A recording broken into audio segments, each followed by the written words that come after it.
ഇവിടെ ഈ ക്ഷേത്രത്തിലെ ഭഗവാൻ എന്ന് പറഞ്ഞാൽ വളരെ സൗമ്യനും ശാന്തനുമായിട്ടുള്ള ഒരാളാണ്. വൈദ്യനാഥൻ എന്നുള്ള ഒരു ഭാവത്തിലാണ് അദ്ദേഹം. എന്നെ സംബന്ധിച്ചിടത്തോളം പൂജ ചെയ്യുന്ന സമയത്ത് വളരെ സന്തോഷവും സമാധാനവും, എൻ്റെ ലൈഫ് തന്നെ ഒരു പ്രത്യേക പാത്തിലാണ് പോകുന്നത്. അപ്പോൾ ഒരു ഉദാഹരണം പറയുകയാണെങ്കിൽ, ഭക്തന്മാർ വരുന്ന സമയത്ത് പലപ്പോഴും പല വിഷമങ്ങളും കൊണ്ടാണല്ലോ ആൾക്കാർ വരിക. പൊതുവെ രോഗികൾ വരുന്ന സ്ഥലമാണ്. അപ്പോൾ എന്താണ് അതിനൊരു പരിഹാരം വേണ്ടത്, അങ്ങനെയൊക്കെ ചിന്തിക്കുന്ന സമയത്ത് മിക്കപ്പോഴും അത്ഭുതം എന്ന് തന്നെ പറയാം. ഭഗവാൻ തന്നെ ഏകദേശം നമുക്ക് പറഞ്ഞു തരും അവരുടെ ഒരു കാര്യം ഇന്നതാണ്. ചിലപ്പോൾ വീട്ടിലെ ദേവതകൾ നഷ്ടപ്പെട്ടു പോയതായിരിക്കാം, അവരുടെ ഉപാസനാമൂർത്തികൾക്ക് എന്തെങ്കിലും കുഴപ്പമുണ്ടാവാം, അതല്ലെങ്കിൽ മറ്റെന്തെങ്കിലും കാരണം എന്താണെങ്കിലും അത് ചെറിയൊരു ഹിൻഡ് നമുക്ക് കിട്ടും ഭഗവാന്റെ അടുത്ത്. അപ്പോൾ അത് ആൾക്കാരോട് പറയാൻ പറ്റും. അവരത് അതുപോലെ ചെയ്യുന്ന സമയത്ത് ഒരു വിധം വലിയ അസുഖങ്ങൾ പോലും മാറുന്ന ഒരു അനുഭവം എനിക്ക് ഉണ്ടായിട്ടുണ്ട്. പിന്നെ എൻ്റെ ലൈഫും സത്യം പറഞ്ഞാൽ ഈ ഭഗവാൻ തന്നെയാണ് മുന്നോട്ട് കൊണ്ടുപോകുന്നത്. വേറെ ഒന്നും ചിന്തിക്കാറേ ഇല്ല. നമുക്കിപ്പോൾ എന്താ പറയുക, അങ്ങനെ ഭയങ്കരമായ എക്സ്പെക്റ്റേഷൻസോ അങ്ങനെയൊന്നുമില്ല. ലൈഫ് ശാന്തമായി പോകണം, ഒരു ഉപാസകൻ എന്നുള്ള രീതിയിൽ മുന്നോട്ട് പോകണം എന്നുള്ള ഒരു ഇതാണ്. പഠിച്ചത് വേദാന്താണ് കാലടി യൂണിവേഴ്സിറ്റിയിൽ. അതുകൊണ്ട് തന്നെ ഇത്തരം കാര്യങ്ങളോട് ഭയങ്കരമായൊരു പാഷൻ ഉണ്ട്.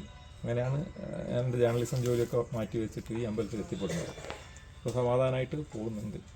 അസുഖമുള്ളവർ അല്ലാത്തവരല്ല, എങ്ങനെയുള്ള ആൾക്കാരായാലും ഇവിടെ വരാറുണ്ട്, പല സ്ഥലത്തുനിന്ന് വരാറുണ്ട്, ആദ്യമായി കേട്ടറിഞ്ഞൊക്കെ വരാറുണ്ട്.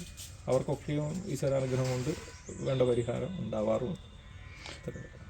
തിരുമേനി എപ്പോഴൊക്കെയാണ് പൂജ ഉള്ളത് സമയം? ഇവിടെ വന്നു ചേരുന്നവർക്ക് എപ്പോഴൊക്കെയാണ് വരാൻ സാധിക്കുക? എപ്പോഴാണ് ഭഗവാനെ ദർശിക്കാൻ സാധിക്കുക?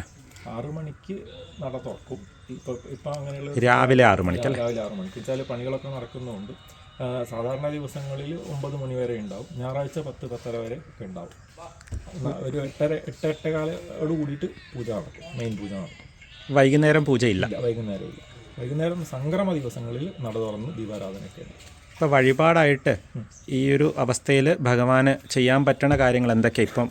ഇപ്പോഴത്തെ അവസ്ഥയിൽ ഒരു ഭക്തൻ വന്ന് അദ്ദേഹത്തിന് പ്രാർത്ഥന ചെയ്യുകയാണെങ്കിൽ എന്തൊക്കെ ഇപ്പം ചെയ്യാൻ പറ്റുക? ഫോർ എക്സാമ്പിൾ, ഇപ്പോൾ ഒരു ആൾക്കൊരു പിറന്നാളുണ്ടെങ്കിൽ ആ ദിവസ പൂജ ചെയ്യാം. അതല്ലാതെ പിന്നെ അസുഖങ്ങളോ അങ്ങനെയുള്ളവർക്കാണെങ്കിൽ ക്ഷീരധാരയുണ്ട്, മൃത്യുഞ്ജയ പുഷ്പാഞ്ജലിയുണ്ട്. അതുപോലെ പഠിക്കുന്ന കുട്ടികൾക്ക് വേണ്ടിയിട്ട് സരസ്വതി പൂജ ചെയ്യാറുണ്ട്.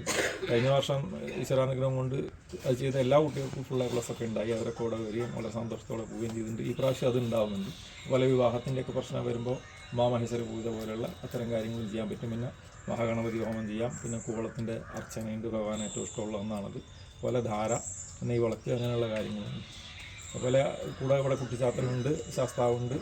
അപ്പോൾ അതിൻ്റെയൊക്കെ അവർക്കും വേണ്ട പൂജകളും നമുക്ക് ചെയ്യാൻ പറ്റും.